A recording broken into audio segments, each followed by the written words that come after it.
राम राम दोस्तों, आप सभी का स्वागत है। अपना जैसे कि पिछली कक्षा में जो वीडियो अपलोड किया गया था उसका बहुत ही अच्छा रिजल्ट रहा। आप लोग इसी प्रकार से जुड़े रहें।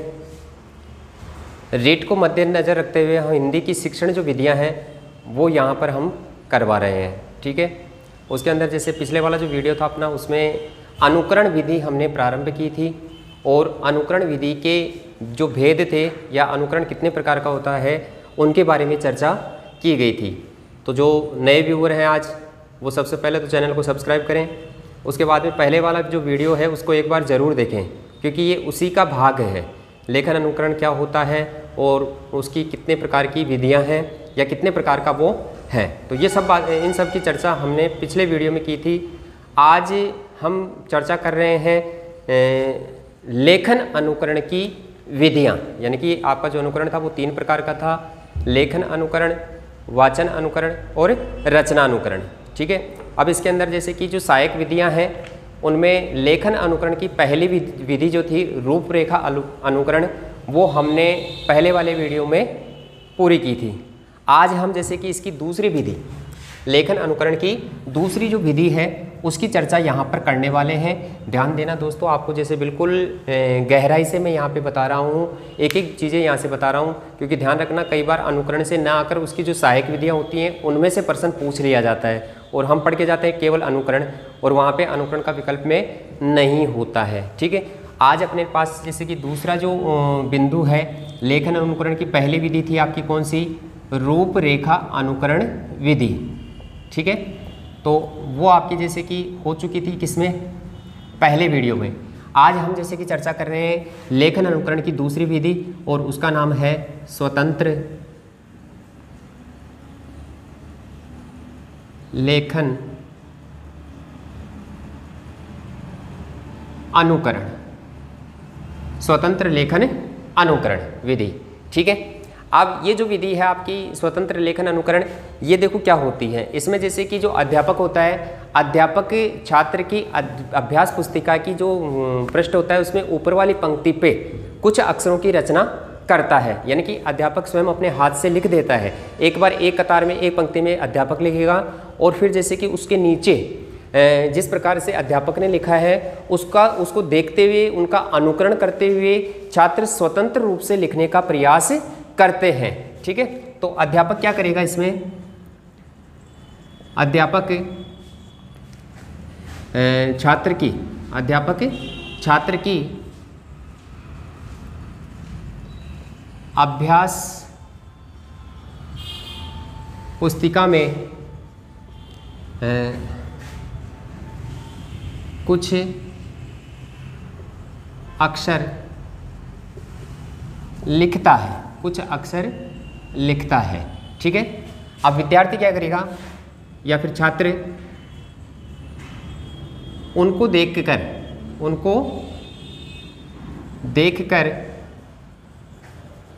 स्वयं लिखने का अभ्यास करता है, स्वयं लिखने का अभ्यास करता है और इस प्रकार से छात्र उन अक्षरों की रचना करना सीख जाता है, यानी कि उनको लिखना सीख जाता है, ठीक है। तो यहाँ पे जैसे मान लो कि अध्यापक ने छात्र की अभ्यास पुस्तिका में उसने लिखा जैसे कि क, ख, ग, घ और ज्ञ। अब ये जैसे कि उन्होंने पहली कतार में लिखा है, ये कार्य कौन करेगा? अध्यापक करेगा। कौन करेगा? अध्यापक करेगा, ठीक है। तो यानी कि ये कार्य तो अध्यापक के द्वारा किया गया है। अब जो नीचे वाली कतारें हैं उनके अंदर जैसे कि जो छात्र है वो स्वयं स्वतंत्र रूप से लिखने का प्रयास करेगा। अब ये जो क्रियाएं हैं वो किसके द्वारा की जाएगी? छात्र के द्वारा की जाएगी। तो छात्र स्वतंत्र रूप से देखकर, केवल देखकर लिख रहा है, ठीक है। उसके ऊपर बाकी कोई बाध्यता नहीं है, वो ऊपर देखेगा फिर उसको देखकर नीचे की तरफ लिखेगा और ऐसा कार्य वो बार बार करेगा और लिखने का अभ्यास उसे हो जाएगा। इस कारण जैसे कि इस विधि को क्या कहा जाता है? स्वतंत्र लेखन अनुकरण विधि कहा जाता है, ठीक है। अब यह जो विधि है इसकी सबसे जो खास बात है वो क्या है? राजकीय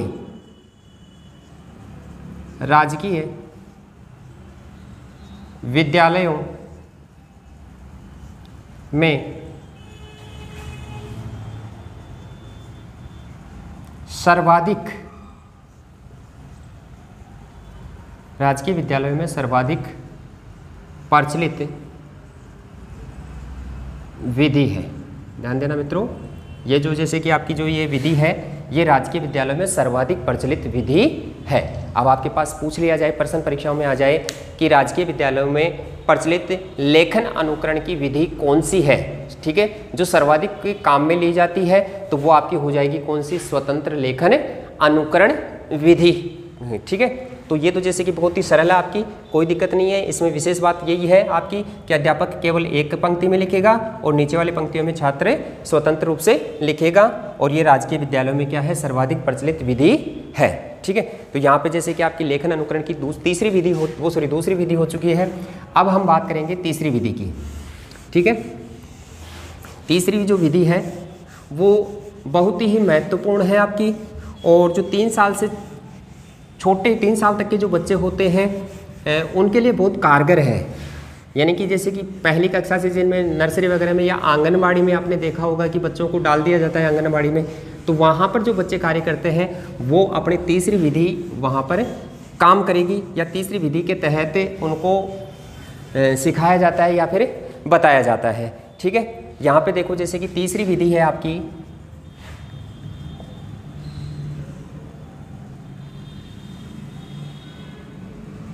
मोंटेसरी विधि। कौन सी विधि है, मोंटेसरी विधि है। इसमें ध्यान देना मित्रों, मोंटेसरी जो विधि है उसमें क्या होता है, जैसे कि लेखन कार्य तो नहीं सिखाया जाता है, ठीक है। इसमें क्या होता है, लेखन कार्य तो नहीं सिखाया जाता है, लेकिन अक्षरों के ज्ञान, अक्षरों से परिचित करवा दिया जाता है, या अक्षरों का ज्ञान उनको करवा दिया जाता है कि वो अक्षर को देखकर फिर पहचान कर लेते हैं, ठीक है। तो जैसे कि ये जो विधि है आपकी मोंटेसरी विधि, इसमें देखो जैसे कि ये 3 साल तक के बच्चों के लिए, 3 साल तक के बच्चों के लिए उपयुक्त है, ठीक है। या फिर आप कह सकते हैं कि इसके अलावा कि जो ये आंगनबाड़ी वाले बच्चे हैं उनके लिए ये विधि काम करती है। अब देखो इस विधि में होता क्या है, इसमें क्या होता है, जैसे कि या तो प्लास्टिक का कोई गत्ता होता है या फिर लकड़ी का कोई होता है गत्ता, ठीक है, बोर्ड जिसे आप कहते हैं वो होता है, या फिर जैसे कि प्लास्टिक के टुकड़े होते हैं, ठीक है। अब उसके ऊपर जैसे कि ये आपको ऐसे मानो कि ये कागज़ का या प्लास्टिक का पूरा गत्ता हो गया एक। अब इसके ऊपर जो अक्षर होंगे वो उभरे हुए होंगे, अक्षर क्या होंगे, उभरे हुए होंगे, ठीक है। या फिर जैसे कि वो खुदे हुए होंगे, या तो उन्हें इन अक्षरों में देखो ध्यान देना, जैसे कि या तो क्या होगी, गहराई होगी, जहाँ पे अक्षर लिखा हुआ है उसके अंदर उसमें क्या होगी, बिल्कुल गहराई होगी, या फिर वो अक्षर उभरे हुए होंगे। आपने आजकल देखा होगा जैसे कि जो नंबर प्लेट आती है गाड़ियों के पीछे, उस नंबर प्लेट के ऊपर, ठीक है, वो जो नंबर होते हैं वो उभरे हुए होते हैं। आप जैसे कि आप अंगुली घुमाओ उसके ऊपर, ठीक है। अब आप अंगुली घुमाओगे तो जिस प्रकार से मान लो कि नो लिखा हुआ है, तो आप जैसे कि अंगुली घुमाओगे तो ऐसे कैसे नो क्या हुआ होगा, उभरा हुआ होगा। तो वही चीज़ यहाँ पर होती है, ठीक है। मोंटेसरी विधि में क्या होता है, कागज़, प्लास्टिक या लकड़ी के गत्ते पर कुछ आकृतियाँ होती हैं, कुछ अक्षर होते हैं, वो अक्षर उभरे हुए होते हैं या फिर थोड़े खुदे हुए होते हैं, गहराई में होते हैं, ठीक है। अब जैसे कि छात्र क्या करेगा, इन अक्षरों के ऊपर अंगुली फेरेगा, क्या करेगा, अंगुली फेरेगा। भाई जैसे कै की रचना हुई है तो कै ऐसे सीधी लाइन है, फिर ऐसे खड़ी लाइन है, फिर ऐसे गोलाई करके ये अक्षर इस प्रकार से बना हुआ है। अब वो जैसे कि उसके ऊपर अंगुली चलाएगा, छोटा बच्चा है, 3 साल तक का है, अब उसे जैसे कि पेंसिल पकड़ना नहीं आता है तो कोई बात नहीं, वो उनके ऊपर अंगुली चला चलाकर उन अक्षरों से क्या हो जाता है, वो परिचित हो जाता है, ठीक है। तो इस प्रकार से ये क्या हो गई, आपकी तीसरे नंबर की विधि हो गई लेखन अनुकरण की मोंटेसरी विधि। और ये किसके लिए उपयुक्त है, आंगनबाड़ी के लिए। किसके लिए, आंगनबाड़ी के लिए सर्वाधिक उपयुक्त विधि है। या फिर जैसे कि कहा जाए कि मोंटेसरी विधि कितने साल तक के बच्चों के लिए उपयुक्त होती है, तो वहाँ पे आपका उत्तर क्या होगा, 3 साल तक के लिए, ठीक है। अब उससे आगे वाली विधि ध्यान देना, ये छोटी छोटी विधियाँ हैं आपके लेखन अनुकरण की, क्या है, सहायक विधियाँ हैं। अब गड़बड़ ये हो जाती है कि परीक्षाओं में सहायक में से प्रश्न आ गया ना तो गड़बड़ हो जाएगी, बाकी जैसे कि आगे जैसे विशेष रूप से किसी विधि के बारे में दिया होगा तो मैं आगे आपको बताऊंगा, लेकिन यहाँ पे केवल इतना बता रहा हूँ कि लेखन अनुकरण में कि ये किस प्रकार से सहायक होती है। ठीक है, अगली जो विधि है आपकी वो है 4 नंबर पे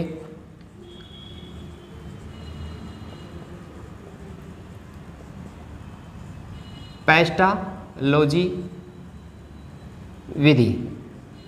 4 नंबर पे विधि है वो कौन सी है? पेस्टालॉजी विधि है। ठीक है, पेस्टालॉजी विधि में जैसे कि आपको मैं बताऊं कि टुकड़ों में सिखाया जाता है। जो लेखन होता है वो किस में सिखाया जाता है? टुकड़ों में सिखाया जाता है। ठीक है, अब जैसे कि आपके पास आ गया पर्सन कैसे आएगा? ऐसी कौन सी विधि है, ऐसी कौन सी विधि है जिसमें लेखन एक साथ न सिखाकर टुकड़ों में सिखाया जाता है? तो वहां पे आपको क्या बताना है? पेस्टालॉजी विधि बताना है। मैं आपको एक जैसे कि देसी उदाहरण के द्वारा भी इसको बता दूंगा तो आपको जैसे कि याद भी हो जाएगा। आपके जैसे कि सभी के घरों में पेस्ट होगा, सुबह सुबह जैसे कि दांतों की सफाई के लिए काम आता है पेस्ट। तो जो पेस्ट की जो आपकी वो जो पुड़िया होती है, डिब्बी होती है, क्या वो एक साथ काम आती है या फिर रोजाना थोड़े थोड़े टुकड़ों में काम आती है? ठीक है, अब जैसे प्रत्येक सदस्य होगा तो उसमें से थोड़ा थोड़ा निकालेगा। ठीक है, यानी कि टुकड़े टुकड़े में वो आपके काम आती है। तो यहाँ पर भी क्या है? लेखन जो होता है वो एक साथ न सिखाकर टुकड़ों में सिखाया जाता है। ठीक है, अब जैसे मान लो कि कै की रचना सिखानी है। क्या सिखानी है? कै की रचना सिखानी है। तो जैसे सबसे पहले बच्चे को क्या सीधी रेखा सिखाई जाएगी, फिर उसके बाद में जैसे कि उसे खड़ी रेखा सिखाई जाएगी, फिर उसे जैसे कि ऐसे गोल गोल बनाना सिखाया जाएगा, फिर उसके बाद में इस प्रकार से सिखाया जाएगा। और ऐसे करते करते आखिरी में वो एक प्रकार से संपूर्ण रचना बना लेता है। ठीक है, यदि आपने जैसे कि गाँव के इस विद्यालय में आपने पढ़ाई की है तो आपने भी जैसे बचपन में देखा होगा कि गोल गोल अंडा, बाबा जी का डंडा, इस प्रकार से आपने बोले होंगे। छोटे बच्चे खूब बोलते हैं। ठीक है, बकरी की पूंछ। ठीक है, अब वो सब चीज़ें क्या है आपकी? आज मनोवैज्ञानिक है। आज क्या है? मनोवैज्ञानिक है। उनके ऊपर जैसे कि रिसर्च हो गया कि वो कौन सी विधि के अंतर्गत आती हैं। तो पेस्टालॉजी विधि हो गई, ये क्या होती है? टुकड़ों में सिखाने वाली विधि होती है। तो यहाँ पे आपको ध्यान रखना है, टुकड़ों में सिखाने वाली विधि कौन सी हो गई? पेस्टालॉजी विधि हो गई है। ठीक है, उसके बाद में अगली विधि है आपकी कौन सी? और अभी तक भी जैसे कि आपने चैनल को सब्सक्राइब नहीं किया है, क्योंकि कई विद्यार्थियों ने कहा कि सर हमारे पास जैसे कि सूचना प्राप्त नहीं होती है, तो कोई बात नहीं, आप चैनल को सब्सक्राइब करो और बेल आइकन को दबा दो। जैसे ही नया वीडियो अपलोड होगा तुरंत आपके पास सूचना उसकी प्राप्त हो जाएगी। ठीक है, अगली जो विधि है आपकी वो है जैकटॉट विधि है। कौन सी है? जैकटॉट विधि। 5 नंबर पे यहाँ पे आती है आपकी कौन सी? जैकटॉट विधि। ठीक है, जैकटॉट विधि होती है। इसमें देखो क्या होता है कि छात्र की जो अभ्यास पुस्तिका होती है उसके अंदर अध्यापक कुछ अक्षर लिख देता है। ठीक है, अब जैसे कि वो अभ्यास पुस्तिका में कुछ अक्षर लिखेगा, अब छात्र उसको स्मृति पटल पर या फिर जैसे कि अपने मस्तिष्क में उनकी छवि बनाने का प्रयास करेंगे कि कैसा था। जैसे कि आप परीक्षाओं में जाते हो, घर पे पढ़ के जाते हो, अब जो कुछ भी आप घर पे पढ़ते हो और परीक्षाओं में जिस प्रकार से याद करके उनका लिखने का प्रयास करते हो, ठीक वैसा ही कार्य कौन करता है? छात्र करता है। ठीक है, यानी कि बिना देखे, अब यहाँ पे अध्यापक ने लिख दिया छात्र की पुस्तिका में ए, आ, ई, या फिर उसने लिख दिया क, ख, ग। यह कार्य किसके द्वारा किया गया है? अध्यापक के द्वारा किया गया है। ठीक है, अध्यापक के द्वारा किया गया है। अब छात्र क्या करेगा? इनको देखकर अपने मस्तिष्क में याद रखने का प्रयास करेगा या फिर इनका बिंब बना लेगा, चित्र बना लेगा मस्तिष्क में कि ए कैसा है, आ कैसा है, ई कैसा है या फिर क कैसा है। ठीक है, अब इनको बिना देखे, ध्यान रखना यहाँ पे स्वतंत्र लेखन अनुकरण जो होता है उसके अंदर तो देखकर करता है, यानी कि ऊपर देखेगा फिर नीचे लिखेगा, लेकिन इसमें देखेगा नहीं, छात्र देखेगा नहीं, बिना देखे लिखने का अभ्यास करता है। ठीक है, अब छात्र जो होगा वो कैसी क्रियाएं करेगा? छात्र के द्वारा होने वाली क्रियाएं देखो यहाँ पर छात्र करेगा। अब जैसे कि उसने लिखा, बिना देखे लिखने का प्रयास कर रहा है, ए लिख दिया, आ लिख दिया, ई लिख दिया, ई लिख दिया। ठीक है, कै को उसने ऐसे घुमा दिया, यहाँ पे ख कर दिया, यहाँ पे उसने क्या ग कर दिया। अब जैसे कि वो बिना देखे लिखने का प्रयास कर रहा है, हो सकता है कि उसने इधर घुमा दिया हो ई की मात्रा को। अब वो बिना देखे लिखने का अभ्यास कर रहा है छात्र, ठीक है। अब वो बिना देखे जब लिखेगा तो कुछ अक्षरों को तो वो सही लिखेगा और कुछ अक्षरों को क्या करेगा, गलत लिखेगा, ठीक है। अब छात्र जैसे कि बिना देखे लिखने के बाद में तीसरे नंबर पे जो कार्य करेगा वो क्या करेगा, अध्यापक के द्वारा जो लिखे हुए अक्षर है उनको देखेगा, यानी कि उनका अनुकरण करेगा और अनुकरण करने के बाद में जैसे कि होने वाली गलतियों को सुधारेगा। यानी कि उसने देखा कि ए क्या है, सही है, तो जैसे कि उसने यहाँ पे इसको देखकर, किसको देखकर, अध्यापक के द्वारा होने वाली क्रियाओं को देखकर त्रुटि सुधार करेगा। इसने ए को सही लिखा है तो ऐसे ऐसे कैसे लिख देगा, आ में जो उसने गलती की थी, ये जो खड़ी पाई है वो पहले लगा दी तो वो बाद में लगाएगा, फिर ई लिखेगा, ठीक है। और उसके बाद में जैसे कि दे ई में उसने मात्रा में गड़बड़ कर दी थी, उसको सही करेगा। यहाँ पे जैसे कि उसने दर्पण में जैसा दिखाई देता है वैसा कर दिया कार्य, तो इसको भी वो क्या करेगा, सही करेगा। यहाँ पे भी उसको सही करेगा। और यहाँ पे देखो गै को जैसे कि उसने उल्टा घुमा दिया है तो यहाँ पर भी वो क्या करेगा, सही करेगा। तो यहाँ पे आप कह सकते हो कि छात्र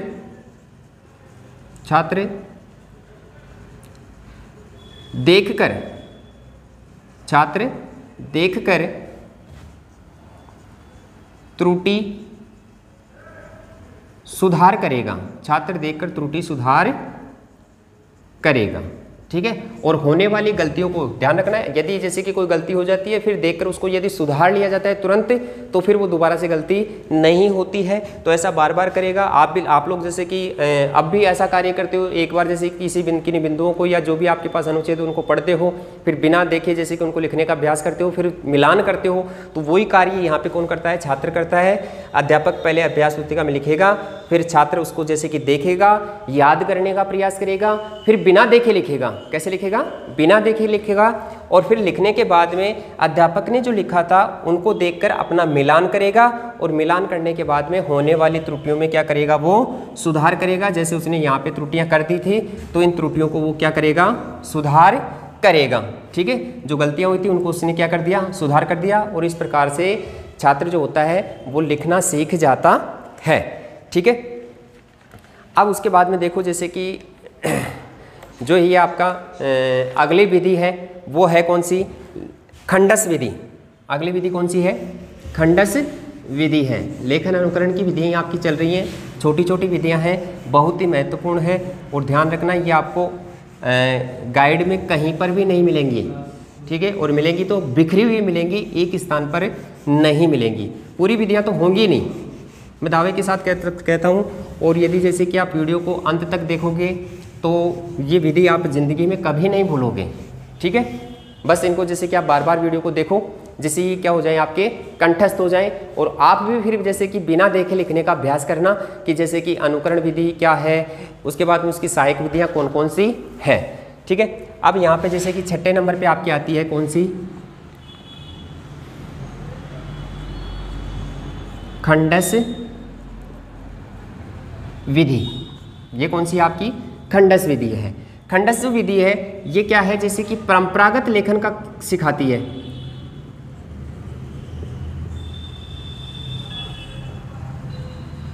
परंपरागत लेखन सिखाती है, ठीक है। या फिर आप कहें कि जैसे कि देवनागरी जो लिपि है आपकी, उनके नियमों के अनुसार लेखन सिखाती है, ठीक है। परंपरागत के स्थान पे आप दूसरा नाम क्या कह सकते हो, देवनागरी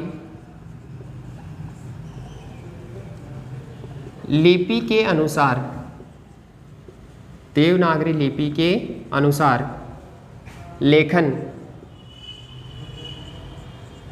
सिखाती है, ठीक है। अब देवनागरी लिपि आपकी क्या कहती है, बाएं से दाएं की ओर और ऊपर से नीचे की ओर, बाएं से दाएं की ओर और ऊपर से नीचे की ओर, यानी कि जो कलम का चालन है वो सिखाती है, ठीक है। तो यहाँ पे जैसे कि छात्र जो है वो छात्र क्या करेगा, बिल्कुल देवनागरी लिपि के अनुसार अक्षरों को लिखने का प्रयास करेगा। अब उसके लिए जैसे कि अध्यापक क्या करता है, कुछ सिंबल बना देता है, ठीक है। जैसे कि एरो के निशान हो गए, तीर के निशान हो गए, तो वो जैसे कि अध्यापक क्या करेगा, यहाँ पे जैसे उसने रचना की किसकी, कै की।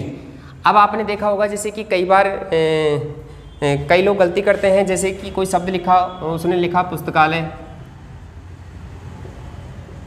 अब यहाँ से ऊपर से लाइन ऐसे सार देते हैं, ठीक है। तो ध्यान रखना जैसे कि पीछे की तरफ गहराई हो जाती है और इधर क्या हो जाती है, हाँ हल्की हो जाती है लाइन, तो वो क्या है, जैसे कि एक प्रकार से क्या है, अशुद्धि है। क्या है, लेखन संबंधी अशुद्धि है। तो इन प्रकार की अशुद्धियों को दूर करने के लिए जैसे कि अध्यापक क्या करता है, अब जैसे उसने रचना की, अब इसमें वो एरो के निशान बना देगा, तीर के निशान यहाँ पर बना देगा।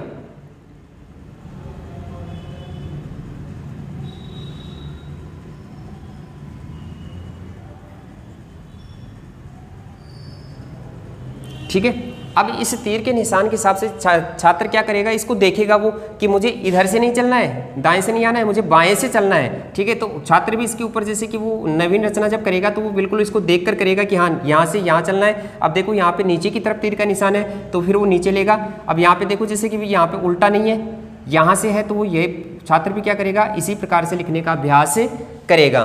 तो आपकी जैसे कि जो खंडस विधि है ये देवनागरी लिपि के अनुसार कलम का चालन सिखाती है, यानी कि बाएं से दाएं और ऊपर से नीचे की ओर। कभी भी जैसे कि छात्र लिखेगा, ठीक है, तो वो ऐसे नहीं लिख सकता,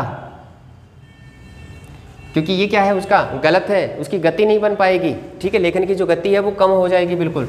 तो ये विधि क्या करती है, लेखन में होने वाली अशुद्धियों को सुधार करती है और लेखन की जो गति है उसमें तीव्रता लाती है, यानी कि लेखन की गति को बढ़ाने के लिए और कलम के सही चालन के लिए कौन सी विधि उपयुक्त है, तो वहाँ पे आपका नाम कौन सा आएगा, खंडस विधि का आएगा।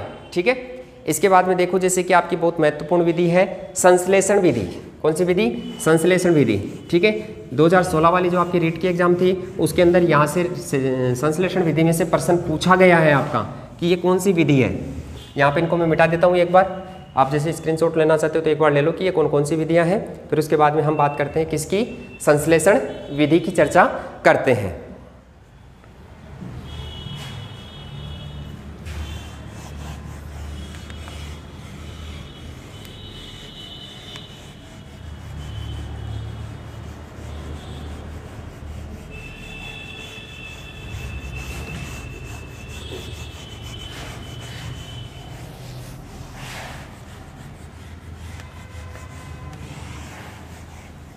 अगली आपकी जैसे कि 7 नंबर पे जो विधि है वो है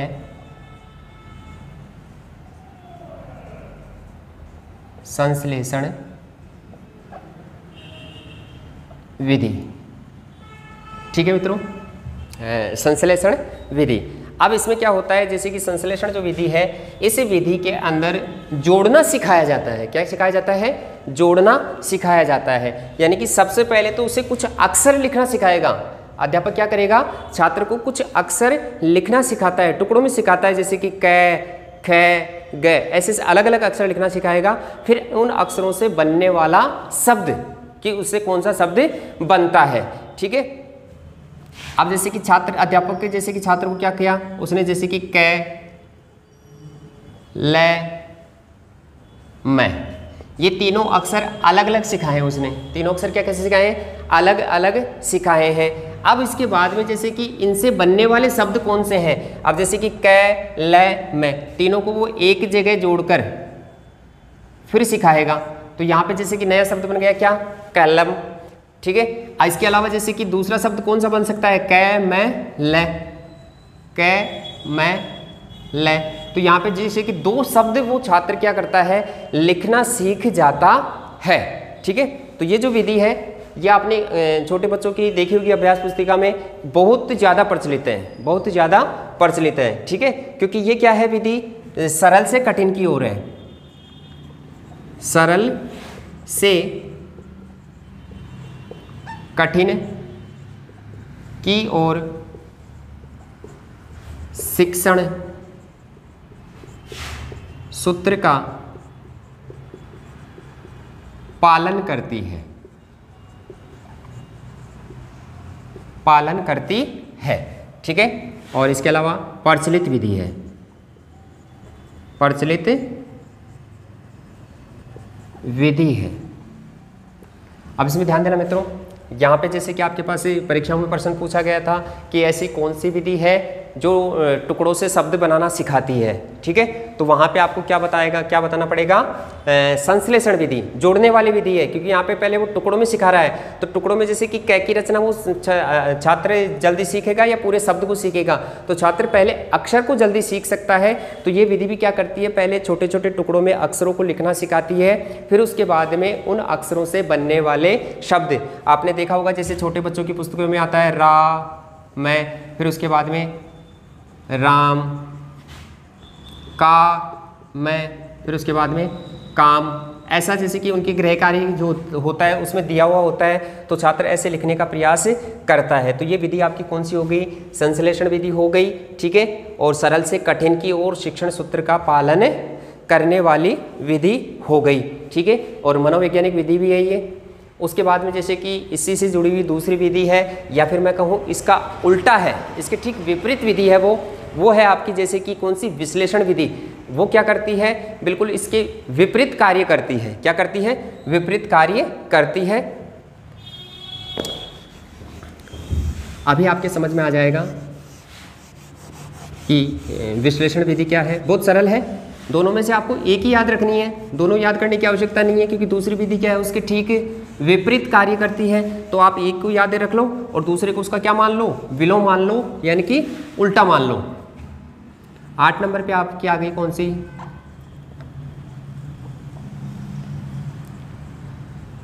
विश्लेषण विधि, ठीक है। विश्लेषण का मतलब हो गया तोड़ने वाली विधि, अलग अलग करने वाली विधि। अब इसके अंदर जैसे कि पहले क्या, अक्षर नहीं सिखाए जाएंगे, पहले शब्द लिखना सिखाया जाएगा। पहले क्या सिखाया जाएगा, शब्द लिखना सिखाया जाएगा। जैसे उसने सिखा दिया शब्द क्या, कमल, ठीक है। अब जैसे कि छात्र को सिखाएंगे क्या कि इसमें कौन कौन से अक्षर आए हैं, तो फिर वो जैसे कि अलग अलग करके सिखाएगा, कै, मैं, ले, ठीक है। ऐसे ही उसने दिखाया जैसे कि धन, फिर वो सिखाएगा उसे क्या, धै और न, ठीक है। तो इसमें जैसे कि आपके हो गए क्या, पहले तो क्या है, शब्द हैं, और उसके बाद में उन शब्दों में प्रयुक्त होने वाले अक्षरों का ज्ञान करवाया जाता है। तो ये इसकी संश्लेषण की ठीक क्या हो गई, विपरीत हो गई। और विपरीत होते ही आप इसे क्या कह सकते हो, कठिन से सरल की ओर, कठिन से सरल की ओर शिक्षण सूत्र का पालन करने वाली विधि, ठीक है। और ध्यान रखना ये आपकी जैसे कि कैसी है, अप्रचलित विधि है। कैसी है, अप्रचलित विधि है, यानी कि बहुत कम काम में ली जाती है। ये क्यों काम में ली जाती है, क्योंकि पहले शब्द सिखाना क्या हो जाता है, कठिन हो जाता है, और उसमें से फिर अक्षर निकालना छात्र के लिए और भी कठिन कार्य हो जाता है। तो ये जैसे कि संश्लेषण के ठीक विपरीत है और अप्रचलित विधि है, जबकि संश्लेषण क्या है, सरल से कठिन की ओर है, और बहुत ही क्या है, सरल विधि है, ठीक है। तो यहाँ पे जैसे कि हमने छोटी छोटी विधियाँ लेखन अनुकरण की आज देखी हैं, और मेरे ख्याल से ये विधियाँ आपके समझ में भी आई होंगी। और फिर भी आपके जैसे कोई समस्या रहती है तो आप कमेंट्स में ज़रूर बताएं। बाकी नया चैनल है आपका, तो इसके अंदर जैसे लगातार वीडियो डाले जाएंगे। और विद्यार्थियों ने विशेष मांग की है कि सर मुझे जैसे कि व्हाट्सएप उन्होंने किया कि शिक्षण विधियों के साथ साथ में व्याकरण की कक्षा भी क्या की जाए, चालू की जाए। तो अब जैसे कि लगातार आपकी जैसे कि एक कक्षा व्याकरण की डाली जाएगी और एक कक्षा आपकी शिक्षण विधियों की डाली जाएगी, ताकि दोनों कार्य आपके लिए लगातार रह जाए, कोई सा पार्ट आपके छूटे नहीं, ठीक है। तो व्याकरण के बिंदु भी अगली कक्षा में जो आपका नया वीडियो आएगा वो व्याकरण से संबंधित होगा। फिर उसके बाद में जैसे कि आपका अनुकरण जो विधियां हैं वो लगातार छोड़ूंगा नहीं, इनको लगातार चलेंगी। एक वीडियो आपका जैसे कि व्याकरण से संबंधित होगा और एक वीडियो आपका शिक्षण विधियों से संबंधित होगा। तो चैनल को अभी तक सब्सक्राइब नहीं किया है तो चैनल को सब्सक्राइब करें और ज़्यादा से ज़्यादा इसे शेयर करें, ताकि ज़्यादा से ज़्यादा विद्यार्थी इसका लाभ उठा सकें। और जो विद्यार्थी हमारे साथ जुड़ चुके हैं उनका बहुत बहुत धन्यवाद, आभार। और आपका जो ये सहयोग है, आपका जो प्रेम है, इसे यूं ही बनाए रखना, ठीक है, क्योंकि यही हमारे लिए प्रेरणा का कार्य करता है। जय हिंद, जय भारत, जय हिंद।